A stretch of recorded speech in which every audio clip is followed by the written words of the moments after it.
it's Lara here with your weekly Witchy Wednesday astrology forecast. This one's for the week of May 28th to June 4th, 2019. Thanks for being here. Welcome to the channel. If this is your first time, I really appreciate you stopping by and I hope you stick around. Hope you subscribe and, leave me a question, comment, that kind of thing. And we can interact that way or via Facebook, Instagram. The links to that is always below and are always below. And you can find me on my website. The link to that is below as well. I'm having some updates done to the website right now. So things are going to look a little bit different in the not too distant future. Just a few tweaks. And I'm adding a shopping cart feature, that sort of thing. So anyway, but if you're wanting to get in touch with me about readings, you can still do that at the link below to the website. All right, let's get on with it because we have a lot of stuff to talk about. What's new, right? I suppose some weeks are a little less active than others. This isn't one of them. So we do have a new moon, and that's going to be sort of the main focus for what we're going to talk about today. A new moon is brewing right now, and it will be official Monday, June 3rd in the sign of Gemini at 6:02 a.m. That's Eastern Standard Time. So you can adjust accordingly for your time zone. And it's happening specifically for those of you who are interested at 12 degrees 33 minutes in the sign of Gemini. So if you know your chart, you can take a look at the very specifics, the degree that that's happening at, where that falls in your chart, and you can get a sense of how things are playing out for you. But of course, as always, I will go through each of the signs closer to the end of the video and speak to you about where this is happening for you in your chart based on rising sign. And this week, this new moon is having some conversations with Neptune and Jupiter, who are also having a conversation with each other. So we'll get to that, and I'm going to speak to that when I speak to each sign as well. Some other things of note are that, well, I always let you know where the moon is at, right? What sign the moon is in over the course of the week. And that way you can get a sense of how you respond to the moon's energies. That's one way of sort of tracking your own, particularly emotional, because the moon is connected to our emotions, your own emotional ebbs and flows and that kind of thing. So the moon is currently in Aries, the fire sign of Aries, cardinal fire energy, right? And so that's very active, driven, go get them kind of energy. And if we don't do something with that, then that can feel a little bit internal, sort of internal anger, aggression, passive aggressive, tempers can flare, that sort of thing. So on Friday, the moon is entering Taurus. So that will be nice for some, perhaps gardening, connecting with nature in some way, having a nice meal, cooking something, getting a sense of your getting a handle on your finances, even good energy for that with Taurus moon. And then on Saturday, the moon moves into Gemini later Saturday, and this will lead us into the new moon, which is happening on Monday in Gemini. And then it will eventually enter Cancer Tuesday afternoon. And following that, Mercury will also enter Cancer. And I'm going to talk about that in a second, just briefly. So right now, we are in what we would call the dark moon phase, right? Because the moon is waning. We had a full moon about a week and a half ago, and now the moon is in the waning phase. And so it's getting, from our perspective on Earth, smaller and smaller and smaller, right? Until it goes to a little sliver, and then it's dark, and then it begins to grow again, and that's the new moon. So just as we begin to see the moon in the sky with our own eyes, that's a good time to initiate the new whatever it is, right? Whatever we choose to do, whatever our intentions for the new moon are, it's a good time to initiate that when we can see the first bit of the moon as it's coming, as it begins to grow. But the days leading up to that, the dark moon phase, those are more for internal reflection. It's not really a great time to start anything new if you can avoid it under a dark moon. You may feel like retreating a little bit more, not being that social. And that's all good. It's a good time for some quiet time, some solitude, some reflection, if you can get it, right? And so I'm just going to refer you back to last week's video if you didn't see it, because I talked a lot about Gemini specifically, because we've got a lot of energy going on in Gemini right now. And that includes this new moon that's happening on the 3rd. And so I think listening to last week's video is going to give you even more information to help you with the energies of this new moon. I am going to go over the new moon specifically in this video as well, but I spoke a lot about, Gemini in general in last week's video. So, just a brief recap. When we've got all this energy in Gemini, including Mercury right now, before it moves into Cancer, right? Mercury is Gemini's ruler.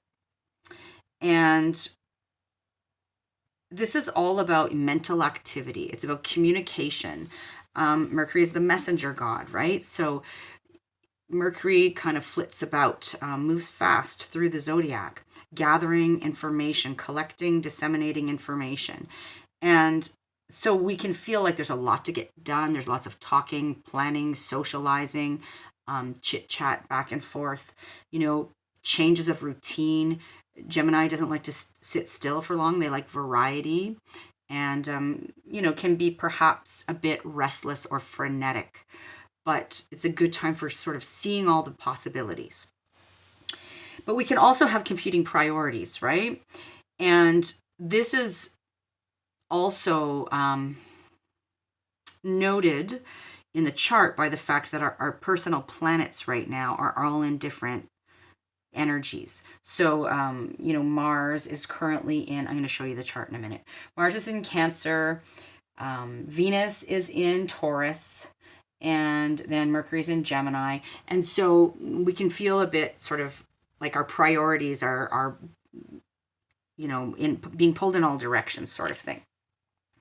So take it one step at a time, 1 hour at a time if you have to, 1 minute at a time if you have to, and if you get overwhelmed, try to keep your eye on the bigger picture, which is Jupiter retrograde in Sagittarius, right? What's your long range vision? What's the plan moving, or the vision, not so much the plan, but the vision for where you're headed. Try to keep your focus on that if you feel that you're getting overwhelmed. Remind yourself, what is this all for now? Where am I headed? What is this about, right? And that should help. So we've also got, remember I said to you at the beginning, this new moon is making a couple of conversations with Neptune and Jupiter. So what's happening is Neptune in Pisces. I'm going to show you the chart now, I think. I have two different versions of the chart to show you today for a reason, and I'm gonna get to that. But right now, I'm going to show you the the one I always show you, which is the natural zodiac, right? So where I always put Aries on the ascendant, because Aries rules the first house, connected to the first house. So in the natural zodiac, and I show you the chart like this because it's easier for folks who are wanting to learn. This makes it a little bit easier for you. So anyway, I want to point out to you, this is specifically for the new moon. I drew this chart up for June 3rd, the new moon in Gemini, 6:02 a.m. Eastern Standard, right? And so let's have a look just quickly here. So there's the sun and the moon right beside each other in the sky. Remember, a new moon is always when the sun and the moon are right beside each other. They come together, right? The masculine and feminine energies come together to birth something new. So there we have the sun and the moon in Gemini. And there we have Mars in Cancer, like I mentioned. And, Venus in Taurus. And we've also got Mercury in Gemini there. So, but here we've got Neptune, right? Hanging out in Pisces.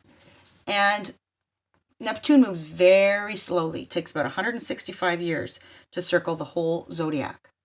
So in our lifetime, we've never seen Neptune at this spot in Pisces, in its home sign of Pisces. And Neptune is currently, squaring this new moon in Gemini. So a square is a conversation that needs resolving. It's a conversation of tension, right? Things are squaring off. And we've also got Neptune squaring Jupiter in Sagittarius, also in its home sign. It's retrograde right now as well. And then we've got the new moon, right? Sun and the moon opposite Jupiter. So this is making what we call a T-square to Neptune in Pisces. And then what's opposite the chart of Pisces? Virgo. See, there's nothing happening here, but I'm going to speak to this. And then of course we continue to have this pileup of energy in Capricorn. And then there's the North Node down here in Cancer, right close to Mars now, and Uranus over in Taurus, right? Okay, so I want to show you that. I'm going to show you the other version of the chart in a minute, because I just wanted to point something out that I thought was interesting. So Neptune in Pisces, T-squaring Mercury, the moon and the sun, right, at this time of this new moon in Gemini, and Jupiter in Sagittarius as well. The last time this happened was like the mid-1850s, to give you an idea of how infrequent this is. And Neptune is making 3 exact squares to Jupiter in Sagittarius over the course of this year. The first one was in January.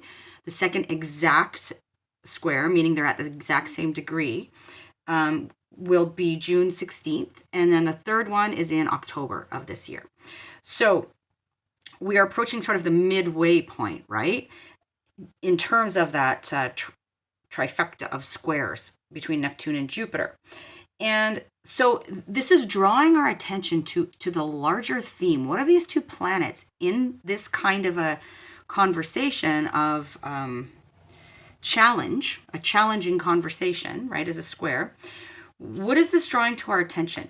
Well, we're being asked over the long term here, over the course of this year, to resolve any conflict or tension that exists between what has meaning, Neptune, and what we believe, Jupiter, right? Our philosophy, our worldview, those kinds of things. Our truth as we know it to be. And that's often based on the conditioning that we have been subject to over the course of our lives. Whereas Neptune rises above all of that and is like, what is the deeper, more universal, more spiritual meaning, right, behind all of this and in our lives? And so there is a bit of a conflict going on here between these two things. And we're being asked to do the work to try and resolve that for ourselves and in the world at large, really. But so, let's just bring this down to a real life example, say. So say, if you believe, Jupiter, that the only way to survive in this world is to work for somebody else, to be employed by, quote unquote, the man, air quotes, to have to slog at a 9-to-5 job every day that you ultimately don't really love, So you believe you have to do this to survive, but the work is meaningless to you, right? How do you resolve that conflict? So that's just kind of like a real life example that I could give you. So this T-square is in mutable energy as well. It's another thing I want to say, right? Pisces, Virgo, which is the missing piece of the puzzle here, but not really. I'm going to get to that in a second. But Pisces, where Neptune is, Sagittarius, where Jupiter is, and Gemini, where this new moon is happening and where Mercury currently is. This is mutable energy. Mutable energy is changeable, adaptable. It can be kind of wishy-washy, not knowing what direction to take. And so we can feel perhaps some emotional overwhelm. What do I do? Where do I go? What do I choose? These kinds of things. There is no Virgo energy apparent, as I showed you, right? The missing piece. So that is kind of the key for us to, it's the release point of this challenge. And so we look to this energy of Virgo, which is grounding, very, very grounding and earthy and practical. Virgo is it is sort of the sign of practical magic, right? It is on that Pisces Virgo axis of practical magic. That's what I call it. And so Virgo is about being whole unto ourselves. Virgo has this association with perfectionism and being critical and nitpicky, but ultimately all of that is in an effort to make everything whole. It's so we can go, okay, everything is in its place. This feels better, right? And so slowing down, tuning into our intuition, getting very grounded, those kinds of things can really help us to move forward. And Neptune, in relation to this full moon, is there to dissolve. Neptune dissolve anything that might be blocking our path forward, right? But with Neptune, the key is not to get stuck in the shadow side of delusion and escapism. So, dissolving any thoughts, ideas, perceptions. That's the Mercury piece, the Gemini piece. Any ways of communicating that may not be serving us. And the moon, opposite Jupiter, is kind of saying, question everything. Question your thoughts, your assumptions, what you thought to be true. Question your perceptions. Choose wisely and stay grounded. Right? Question everything. Choose wisely and stay grounded in the process. So Mercury enters Cancer, moves out of Gemini and enters Cancer on June 4th, right after this new moon.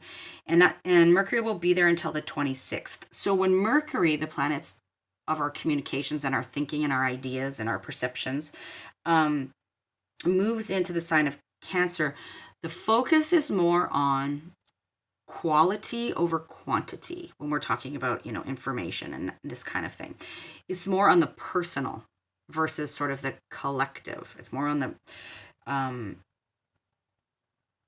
Mercury in Cancer is more focused on our emotional security and, our kind of comfort zone. These are the things we may be thinking about, our family, our roots, our home, our place of living, even our ancestry. So that's where our attention will tend to shift when that shift occurs. And our thoughts and our emotions intermingle, right, under this influence. So our thinking can be a little more emotion driven at this time. All right. So before I move into speaking specifically to each sign, there's something I want to show you because I thought it was really interesting. It jumped out at me when I was looking at the chart. And so I wanted to share it with you. So I showed you the version of the chart that I normally show you, right? Which I said is the natural zodiac. So when I draw up the chart, I always use my software and I click natural zodiac. And again, I explained to you because it's sort of easier when people are learning. Now, if I was to do the chart, if I was doing a reading for somebody today and I was doing their chart, or for the new moon, right? I would put in the birth details and, like time, place, that kind of thing. And then I use what's called the porphyry house system, but it doesn't, that's not really relevant to what I'm saying here. But so when the chart is drawn up, it will be rotated to what the actual ascendant is according to that information. And that, in this case, would be Gemini. So I'm not trying to confuse you here. I'll show you the two charts back to back or beside each other. They look the same. They're just rotated, right? This one has Aries. This is the one I showed you on the ascendant because Aries is connected to the first house naturally in the natural zodiac. But this one is showing what sign is actually on the horizon when, according to this longitude and latitude where I drew up the chart, which is where I live, which sign is on the horizon at the moment of the new moon, right? And in this case, it's Gemini. And so this is what the chart looks like. Now, so it's the same. It's just, as I said, it's just rotated slightly. But you can see the configuration more clearly in this version of the chart, which is why I wanted to show it to you. And I don't know if you can see that. I'm going to give you a second to see if you can tune in. What does that look like to you? Well, to me, what jumped out at me was this is a configuration of a pentagram. And that jumped out at me. Now, I'm not going to go down the rabbit hole here in terms of the symbolism, but it's interesting. I actually have a picture on my wall here that my daughter had drawn me of a pentagram, and I keep it, beside some of her artwork here. And so this really, really jumped out at me, and I noticed that the 5 points of a pentagram. Now, a pentagram as a symbol has a very, very long history. It's one of the oldest symbols known to humankind. It's been around for like 8,000 years in various cultures, religions, belief systems, all over the world. And I'll actually put a link below this video to a place, like just an article you can check out that will give you a bit of a synopsis of the history, right? And then you can, if you're interested, and then if you're interested in exploring further, you can do that. But essentially, in terms of paganism, the pentagram is this 5-pointed star that is encased within a circle, just like we see here. And the top point points towards the element of spirit. Very interesting because Neptune is in Pisces, which is symbolic of spirit. And then we have the element of earth, right? There's Capricorn, the earth sign, all that stuff going on in Capricorn, Pluto and Saturn there. And then we've got fire at this tip of the pentagram, right? Sagittarius, Jupiter retrograde in Sagittarius. And we've got water down here with the North Node and Mars currently in the water sign of Cancer. And then we've got this new moon, right? And Mercury happening in air, in Gemini. So it's a pentagram, and it's actually configured exactly as we would see a pentagram to be, with those points being directed at each of the elements and the apex being spirit. So I thought it was a bit goosebumpy when I actually noticed this. And so, for me, I feel like, and, take it or leave it, you can, choose your own interpretation. You can disregard completely what I'm about to say. That's totally your call, right? It's totally your call. You get to choose. But for me, I thought about this a bit, and I was thinking, we are really universally all in a place where we're being called to balance, to embrace the more feminine, right? The more feminine principles of receiving and nurturing and compassion and connecting to the earth and cooperating and those kinds of things, as opposed to the more masculine, right? And we have this big conjunction happening in Capricorn, as you know, Pluto and Saturn, challenging the hierarchical structures and the patriarchy and that kind of thing. And so, those more masculine energies of competition and drive and ambition and action and aggression are being called into question, and we need to balance those things.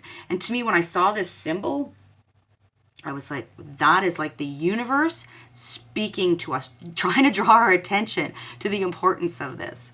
And so that's just my little spiel and what came through for me, and jumped out at me in the chart. So take it or leave it. As I said, you're welcome to take or leave anything that I say here, anything that doesn't resonate with you. You are not required to, absorb or consider.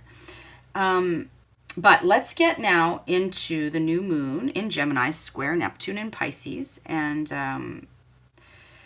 opposing Jupiter and Sagittarius, which is making a square to Neptune, right? That T-square. So this presents, just to kind of recap before I launch into each sign, it presents a challenge and an opportunity, I think, for a fresh start, for a new beginning. That's what new moons are, right? In at least one area of life when we're talking about the individual. Folks that have energies like planets, points between about 10 and 18 degrees of the mutable signs of Gemini, Virgo, Sagittarius, and Pisces will be most significantly impacted by this new moon, although, that's not to say we all won't feel it on some level. And then remember that across the chart from this T-square is Virgo, right? And it reminds us to be whole, about becoming whole unto oneself, about staying grounded and practical and being discerning and dedicated and wise. So, having said that, what I'm going to do is I'm going to speak to, I'm going to try to do this quickly because we don't have a lot of time. The video usually cuts off at around the 47-minute mark. So, but what I want to do is I'm going to speak to each sign in terms of where the new moon is and then where Neptune and Jupiter are, very briefly, because you can see where those three areas are in some kind of a conversation at the time of this new moon. And again, to remind you, first and foremost, listen to your rising sign, and then your sun and your moon as well for added layers of information, right? But general forecasts speak most obviously and accurately to the rising sign. All right, so let's begin with Gemini, because Gemini, this is your new moon. And so the new moon itself is happening in your first house. So something wants to be initiated, birthed in that first house, which is the house of self. So this is all about you as an individual. It's about your journey through life. It's about how you present yourself to the world, how you are perceived by the outside world. It reflects your appearance and your physical vitality. And so, and your sort of instinctual approach to life. And so something new is on offer for you here. And this Neptune is sitting between, right, that T-square, between that first house where the moon is and then the seventh house. So Neptune's sitting in your 10th house of career, your public persona, your public reputation, your highest ambitions, the legacy you wish to leave, your relationship to authority. It's a very public house, the 10th house. And so there's the new moon and then Neptune, T-squaring. And then over here, we've got Jupiter in the 7th house. It's the other piece of the T-square, which is the house of one-to-one relationships. You and another person. And that can be significant other, close personal friendships, rivals, business partners, any of those people you have one-to-one interactions with. And so this is where this conversation is playing out. Ultimately, though, the focus right now is on that new moon and what wants to be initiated or birthed in that first house. And those other pieces may come into play over this process for you. Okay, Gemini, so hopefully that helps. And then we're going to move on to Taurus, where we have the new moon happening in the second house for you, Taurus. And so something wants to be initiated, birthed, begun in the house of your finances, your security, how you make your living, your resources, meaning time, money, material possessions, your self-worth and what you value. Okay, that's where this new start wants to happen for you. And the new moon is in conversation, right, with Neptune in Pisces, which is sitting in your 11th house of the group, the collective, friendship groups, organizations, clubs, associations, your hopes and visions and dreams for the future. And then on the other part of that square, that T-square, is Jupiter sitting in your 8th house of other people's resources. So, income via a partner, or, investors, or taxes, insurance payments, bursaries, loans, credit cards, these kinds of things fit in the 8th house, as does like anything where you're sort of feeling, a bit vulnerable, intimate relationships, your deep psychological healing processes, hidden knowledge. These things are all part of the 8th house where Jupiter is sitting retrograde in your chart right now. So ultimately, the newness wants to be birthed in the 2nd house. And then there are some other things at play here in those other 2 houses that will factor in to this this new moon energy for you. So hopefully that gives you a bit of a foundation for understanding what's going on for you over the course of this new moon, Taurus. Moving on to Aries. Aries, the new moon's happening in your 3rd house of communications, of ideas, thoughts, self-talk, perceptions, our back and forth, emails, text messages, all of that kind of thing. And relation to your immediate surroundings. And that involves things like cousins, neighbors, peers, your peers, right, on the day-to-day, the short commutes kind of thing. And so that's where something new wants to be birthed for you.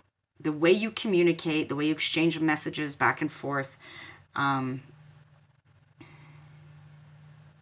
It may involve receiving some kind of a message, sending a message. It may revolve around some conversations with peers, siblings, that kind of thing.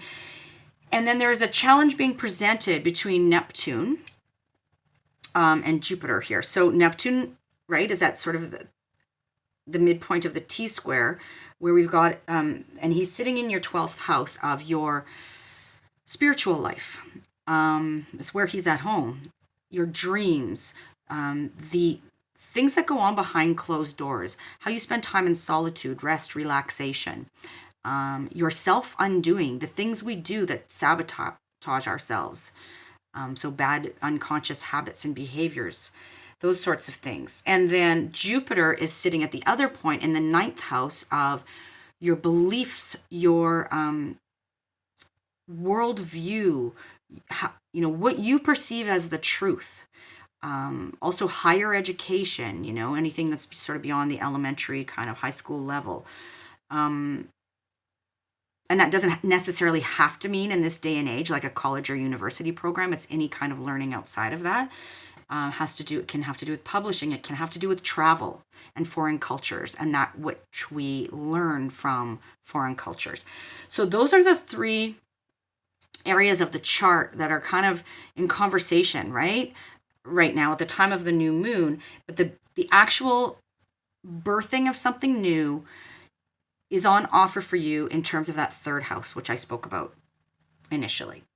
All right, moving on to Pisces. Pisces, this new moon is happening for you in the 4th house of home, family, your place of living, your connection to your roots, and your like the nurturing mother energy. That's and your emotional security. That's where this new moon has something new, to offer you. Something new wants to be started here, wants to be birthed. And it's happening in conversation with Neptune in the 1st house. So here we've got the new moon. There we've got Neptune in the 1st house. And here we've got Jupiter in the 10th house, right? So the new moon in the 4th house, and then Neptune is in the 1st house of the self. You as an individual, your physical vitality, your physical appearance, how you approach the world instinctually, how the world perceives you. And then the 10th house is your house of public reputation, of career ambitions, of the legacy you want to leave, of your relationship to authority. It could be including the father figure, right? And so those are the 3 things at play over the time of this new moon. But ultimately, what wants to be birthed, again, Pisces is in that 4th house, all right, that I spoke to you about.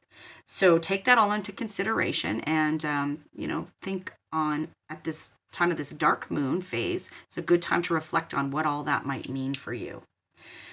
Moving on now to Aquarius. Aquarius, this new moon in Gemini is happening in your 5th house of your creative projects, your creative self-expression, children, your children or children you're associated with, your inner child, and romance, like the fun things in life, what sparks joy for you, how you have fun.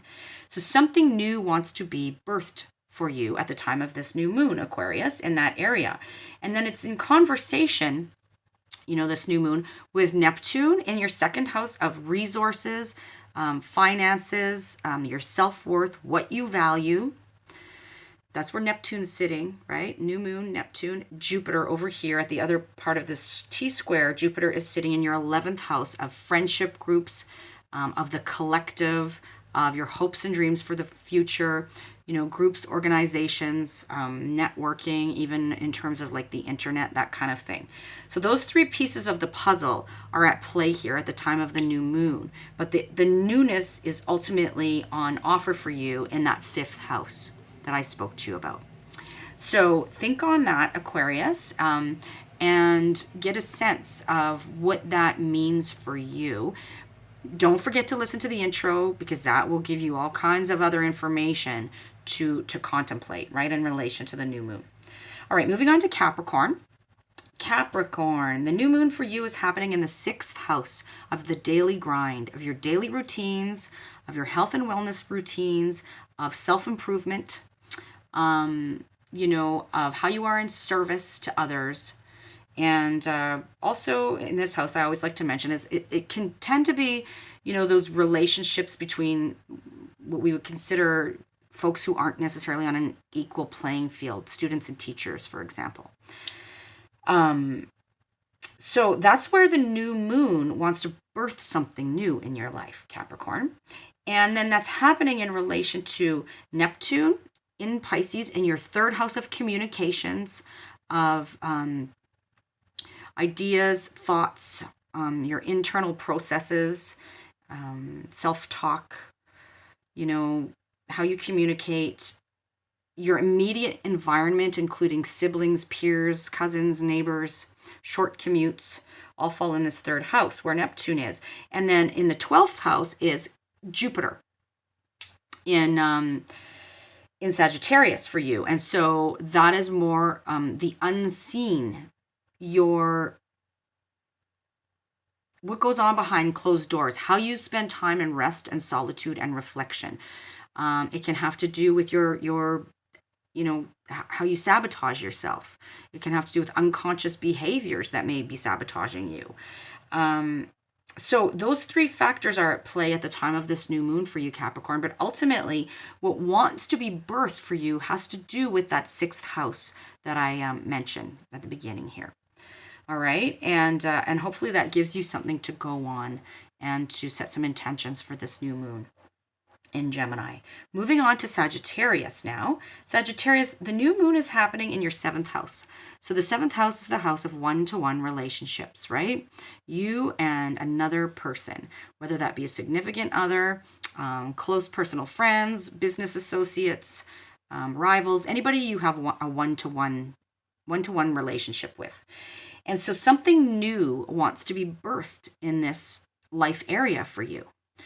And that moon is in conversation with Neptune in your 4th house, right? And of home, of family, of your emotional security, of your place of living. And Jupiter in your 2nd house, of your resources, of your values, of your material possessions, of your feelings of security, how you provide for yourself, of your, I don't know if I said values yet, and your self-worth. Okay, so these 3 factors are at play over the course of the new moon for you, but ultimately what wants to be birthed for you lies in that 7th house of one-to-one relationships. So hopefully that's helpful to you at this time and into the new moon energy, Sagittarius. Moving on to Scorpio. Scorpio, we've got the new moon happening for you in the 8th house of other people's resources, right? Taxes, insurance payments, loans, debts, inheritance, other people's money, the places you feel vulnerable, intimate relationships, your deep psychological processes and healing. All of those things fall in the 8th house. The cycle of transformation, death, and rebirth. And so something wants to be rebirthed in this area, right, of your life. And that's in conversation with Neptune in your 5th house of children, of joy, of your creative self-expression, of how you have fun. And then Jupiter retrograde in your 2nd house of resources, values, self-worth, how you kind of make your living through your skills and talents, those sorts of things. So those 3 pieces of the puzzle are in conversation at the time of this new moon for you, Scorpio. But ultimately, the rebirth wants to happen in your 8th house, okay? So moving on to Libra now, we've got the new moon happening in your 9th house, Libra, of foreign cultures, of travel, of higher learning, of your philosophy and your belief system and your worldview and what you perceive to be the truth, Libra. And something new wants to be birthed there in that area of your chart. And this is happening, this new moon, in conversation with Neptune in the 6th house of the daily grind, of your daily routines, your health and wellness routines, your self-improvement sort of anything you do in that regard. And your 3rd house of communications is where Jupiter is sitting. Communications, ideas, thoughts, the back and forth, siblings, cousins, neighbors, daily commutes, all of that. So those 3 pieces of the puzzle are at play for you at the time of this new moon, Libra. But ultimately, what wants to be birthed is something in the 9th house, right? And so that's where the new moon energy is really focused for you. Moving on to Virgo. Virgo, we've got the new moon happening in your 10th house of career, of public reputation, of the legacy you wish to leave, of authority, relationship to authority, including the father figure potentially. That's what area of life has something new on offer for you at the time of this new moon in Gemini. And that's in conversation with Neptune and Pisces in your 7th house of one-to-one relationships, right? Anybody you have one-to-one connections with. And Jupiter in Sagittarius in your 4th house of home and family and your roots and your ancestry and your place of living, and the mother figures in your life. So those 3 areas are in this challenging conversation, but ultimately what wants to be birthed is in that 10th house for you. So focus on that and work through the challenges at the time of this new moon, Virgo. Leo, this new moon is happening for you in the 11th house of your friendships, of groups, associations, organizations, the collective, your hopes and dreams and vision for the future. Something is on offer. Something new wants to be birthed here. And this is in challenging conversation with Neptune in the 8th house, of other people's resources and money and taxes and insurance and loans and mortgages and, debt, and also your intimate relationships, your deep psychological processes. And then Jupiter in the 5th house in Sagittarius, right? Children, not family, children, your creative self-expression, how you have fun, what sparks joy for you, those kinds of things. So those 3 areas are in conversation at the time of this new moon. But Leo, ultimately what wants to be birthed and refreshed is that 11th house. Okay? Cancer, last but not least, the new moon is happening for you in the 12th house of your spiritual life, of what goes on behind closed doors, of how you may sabotage yourself, of, dreams, and how you rest and reflect and recharge. Something new wants to happen in that area of life for you at the time of this new moon, Cancer. But that's in conversation, a conversation of challenge with Neptune in the 9th house of your beliefs, your worldview, what you perceive to be the truth about the way the world works, of higher education, of travel, of foreign cultures. And then Jupiter in the 6th house of your daily routine, health and wellness routines, the daily grind, your self-improvement, activities. And so, but ultimately the newness wants to happen in the 12th house. So those 3 pieces of the puzzle are at play for you, Cancer, at the time of this new moon. All right, so that's all 12 signs. We got through them. I hope that this is helpful for you. New moon blessings, and I'd love to hear how things play out for you, okay? Take good care. See you next week. Bye-bye.